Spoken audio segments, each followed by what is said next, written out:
नमस्कार। प्रादेशिक समाचार के साथ मैं नीलम कुमार। पहले मुख्य समाचार। प्रधानमंत्री नरेंद्र मोदी ने वीडियो कॉन्फ्रेंस के जरिए ओडिशा के संबलपुर आईआईएम परिसर की रखी आधारशिला। कहा, सरकार राष्ट्र के विकास के लिए सबको मुख्य धारा में लाना चाहती है। केंद्रीय स्वास्थ्य मंत्री हर्षवर्धन ने कहा, देश के सभी नागरिकों को कोविड का टीका मुफ्त में लगाया जाएगा। केंद्र सरकार ने सभी सेवारत कर्मचारियों को दिव्यांगता क्षतिपूर्ति देने का लिया निर्णय।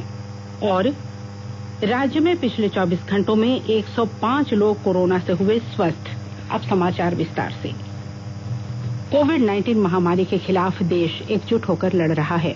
आप भी हमारे साथ सुरक्षा और बचाव के 3 आसान एहतियाती उपायों का संकल्प लें। मास्क पहनें, 2 गज की दूरी है जरूरी, सुरक्षित दूरी बनाए रखें, हाथ और मुंह साफ रखें।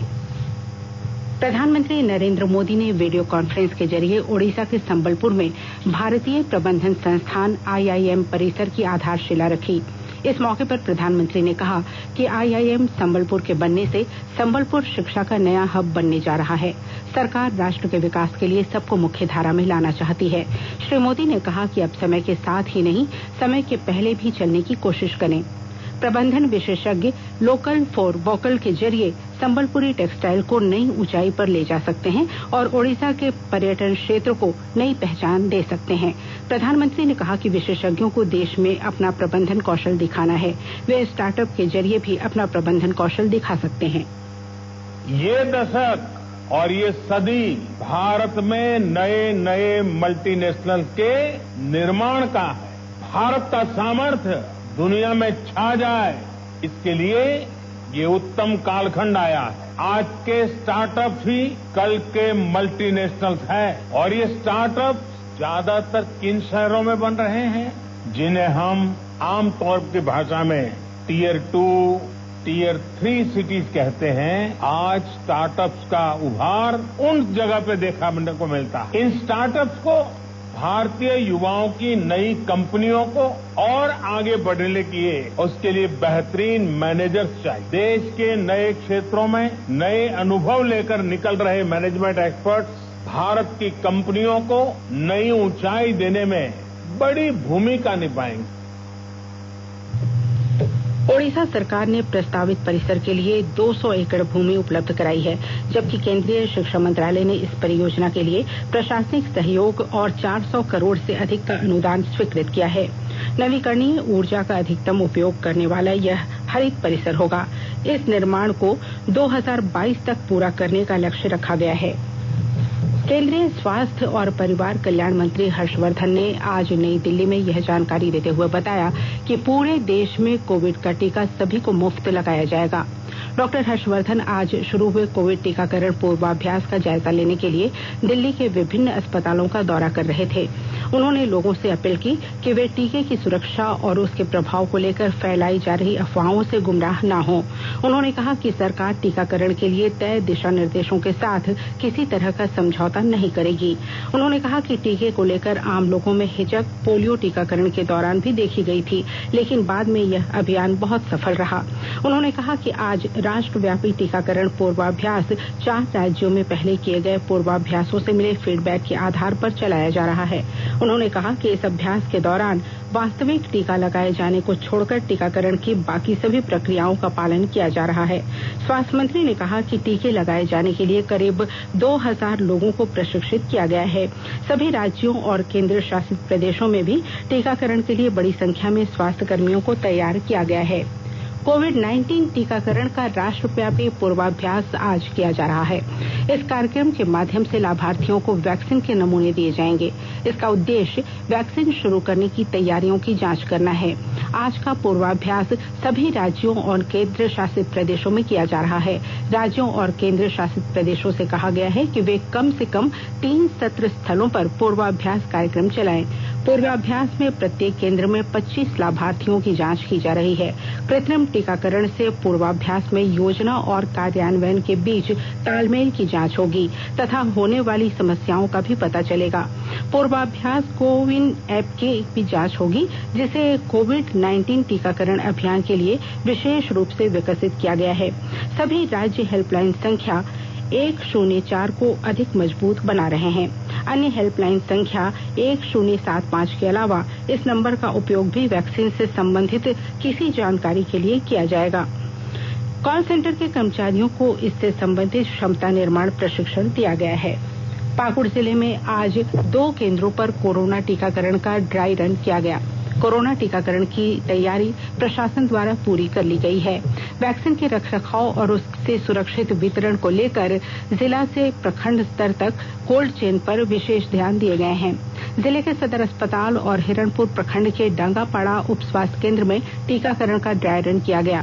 Civil surgeon doctor Ramdev Paswan की मौजूदगी में सदर अस्पताल में स्वास्थ्य कर्मियों के कोरोना टीकाकरण के लिए ड्राई रन किया गया। दोनों केंद्रों पर 25-25 स्वास्थ्य कर्मियों ने टीकाकरण के पूर्वाभ्यास में हिस्सा लिया। ड्राई रन के दौरान वेटिंग रूम, वैक्सीनेटर रूम और ऑब्जर्वेशन रूम को सुरक्षा गाइडलाइन के मुताबिक व्यवस्थित किया गया।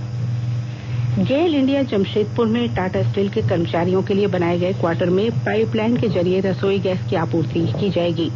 जून-जुलाई से गैस आपूर्ति की सुरक्षा बहाल करने के लिए पाइपलाइन बिछाने का काम किया जा रहा है।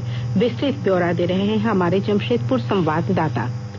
टाटा स्टील कर्मचारी के लिए बनाए गए करीब 15,000 क्वार्टर में गेल इंडिया नए साल में पाइपलाइन से पाइप नेचुरल गैस पीएनजी की आपूर्ति करेगी। इस संबंध में टाटा स्टील प्रबंधन और गेल इंडिया के बीच कई राउंड की वार्ता हो चुकी है। जनवरी 2021 में टाटा स्टील और गेल इंडिया के बीच करार होगा और जून-जुलाई तक आवासीय क्वार्टर में पीएनजी की सुविधा बहाल कर दी जाएगी। फिलहाल सोनारी क्षेत्र के अपार्टमेंट के 300 फ्लैट में पीएनजी की आपूर्ति पाइपलाइन से की जा रही है। गेल इंडिया ने कदमा, सोनारी, मानगो एवं डेमना के इलाके में 7,000 घरों में पीएनजी के लिए पाइपलाइन बिछाने का काम पूरा कर लिया है। इन घरों में फरवरी माह से पीएनजी की आपूर्ति बहाल हो जाएगी। इसके अलावा शहर में 7 स्थानों पर सीएनजी पंप भी संचालित होने लगेगा। अभी मानगो, पारडी चौक, बिग बाजार के समीप और सांची हावड़ा ब्रिज के समीप सीएनजी पंप का संचालन किया जा रहा है। राजेश कुमार लालदास, आकाशवाणी समाचार,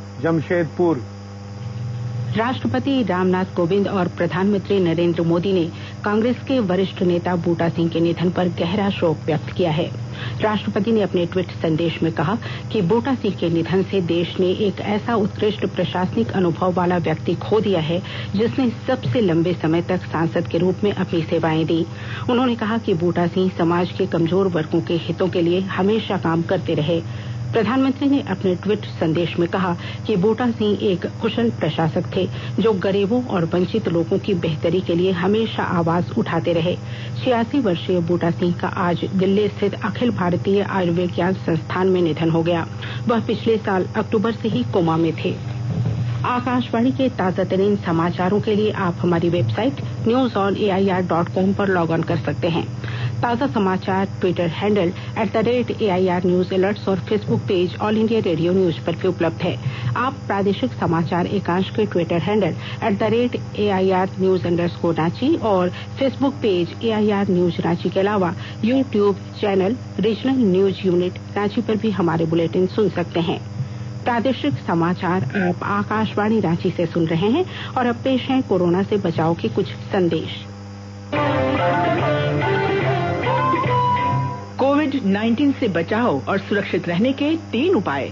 मास्क लगाएं, 2 गज दूरी है जरूरी, सुरक्षित दूरी रखें, हाथ और मुंह साफ रखें।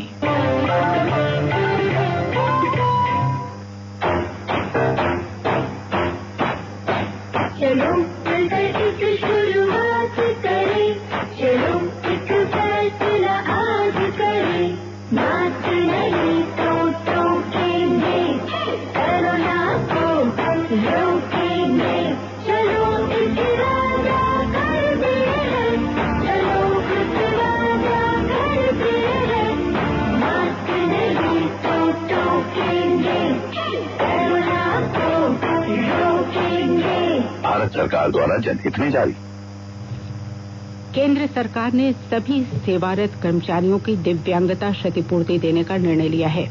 यदि कोई कर्मचारी सेवा के दौरान दिव्यांगता का शिकार हो जाता है और उसकी सेवाएं दिव्यांग होने के बाद भी बरकरार रखी जाती हैं, तो उन्हें दिव्यांगता क्षतिपूर्ति का लाभ दिया जाएगा। कार्मिक लोक शिकायत और पेंशन राज्य मंत्री श्री जितेंद्र सिंह ने कल यह घोषणा की।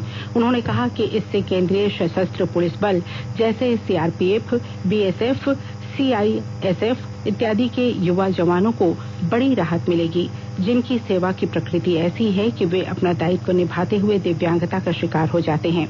डॉक्टर जितेंद्र सिंह ने कहा कि केंद्र सरकार की नई पहल का मुख्य उद्देश्य सरकारी कर्मचारियों के जीवन को सेवानिवृत्ति के बाद भी आसान बनाना है। इससे वह कर्मचारी भी लाभान्वित होंगे जो आज पेंशन भोगी हैं अथवा जिनके परिजन पेंशन प्राप्त कर रहे हैं। इसके अतिरिक्त पेंशन से जुड़े नियमों में एक और महत्वपूर्ण सुधार यह किया गया है।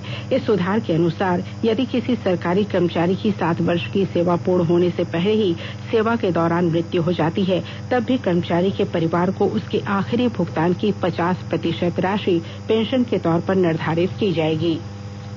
पलामू जिले में कोरोना काल के दौरान 26,31,000 मजदूरों को मनरेगा के तहत रोजगार उपलब्ध कराया गया है और 10 लाख नए जॉब कार्ड बनाए गए हैं। विस्तृत ब्यौरा दे रहे हैं हमारे पलामू संवाददाता। कोविड-19 के दौर में गरीब राज्यों में गिने जाने वाले झारखंड की ग्रामीण व्यवस्था को संभालने में मनरेगा की योजनाएं मील का पत्थर साबित हुई हैं। पलामू में भी कुछ ऐसी ही स्थिति है। पलामू में आए प्रवासी मजदूरों को इस योजना से काफी लाभ हुआ है। वर्ष 2020-21 के दिसंबर माह तक जितना मानव सृजन हुआ उतना अब तक कभी देखने को नहीं मिला। मनरेगा आयुक्त सिद्धार्थ त्रिपाठी ने कहा कि पिछले साल श्रमिकों के जॉब कार्ड में भी वृद्धि हुई है। इस वर्ष 10 लाख जॉब कार्ड बनाए गए हैं। इस साल कुल 26,31,000 लोगों को काम दिया गया है। उन्होंने कहा कि प्रवासी मजदूरों के लिए मनरेगा जीवनदान बन के उभरा है। जसप्रीत सिंह, आकाशवाणी समाचार, पलामू। देश में कोविड संक्रमण के सक्रिय मामले लगातार कम हो रहे हैं। आज यह और घटकर 2.43% रह गए। कल सक्रिय मामलों में 4,000 की कमी आई और इसके साथ ही ये करीब 2,50,000 रह गए हैं। रोजाना आने वाले नए मामले भी 20,000 से कम हो गए हैं। कल कोरोना के करीब 19,000 नए मामले सामने आए। संक्रमण से स्वस्थ होने की दर में भी सुधार हुआ है और यह 96.12% पर पहुंच गई है। अब तक 99 लाख से अधिक लोग स्वस्थ हो चुके हैं। कल 22,900 लोग स्वस्थ हुए। इस समय देश में संक्रमण से स्वस्थ हुए लोगों की संख्या कोविड के सक्रिय मामलों की तुलना में 40 गुना अधिक है। स्वास्थ्य मंत्रालय ने कहा है कि कोरोना से मरने वालों की दर भी घटकर 1.45% रह गई है। कल कोरोना से 224 लोगों की मौत हुई। राज्य में पिछले 24 घंटों में 105 लोग कोरोना से स्वस्थ हुए हैं। कल 12,767 नमूनों की जांच की गई। इनमें 128 लोग पॉजिटिव पाए गए। राज्य में अब तक कोरोना के 48,13,200 नमूनों की जांच की गई है। झारखंड में कोरोना के सक्रिय मामलों की संख्या 1,682 है, जबकि कोरोना से मरने वालों की संख्या 1,030 है। राज्य भर में इलाज के बाद 1,12,529 लोग स्वस्थ होकर अपने घर लौट चुके हैं। पलामू जिले के मनातू थाना क्षेत्र के कुंडलीपुर में एक नक्सली सहित 3 लोगों की हत्या कर दी गई। पहले एक नक्सली ने गांव के एक ग्रामीण को गोली मार दी। उसके बाद गुस्साए परिजन और ग्रामीणों ने नक्सली और उसकी पत्नी को पीट कर उनकी हत्या कर दी। घटनास्थल जिला मुख्यालय से 80 किलोमीटर दूर है। जिले के पुलिस अधीक्षक संजीव कुमार ने घटना की पुष्टि की है। इस पूरी घटना का कारण जमीन विवाद बताया जा रहा है। और अब अंत में मुख्य समाचार एक बार फिर। प्रधानमंत्री नरेंद्र मोदी ने वीडियो कॉन्फ्रेंस के जरिए ओडिशा के संबलपुर IIM परिसर की रखी आधारशिला। कहा, सरकार राष्ट्र के विकास के लिए सबको मुख्यधारा में लाना चाहती है। केंद्रीय स्वास्थ्य मंत्री हर्षवर्धन ने कहा, देश के सभी नागरिकों को कोविड का टीका मुफ्त में लगाया जाएगा। केंद्र सरकार ने सभी सेवारत कर्मचारियों को दिव्यांगता क्षतिपूर्ति देने का लिया निर्णय। और राज्य में पिछले 24 घंटों में 105 लोग कोरोना से हुए स्वस्थ। इसके साथ ही आकाशवाणी रांची से प्रादेशिक समाचार का ये बुलेटिन समाप्त हुआ। नमस्कार। घर में रहिए, सुरक्षित रहिए और सुनते रहिए आकाशवाणी।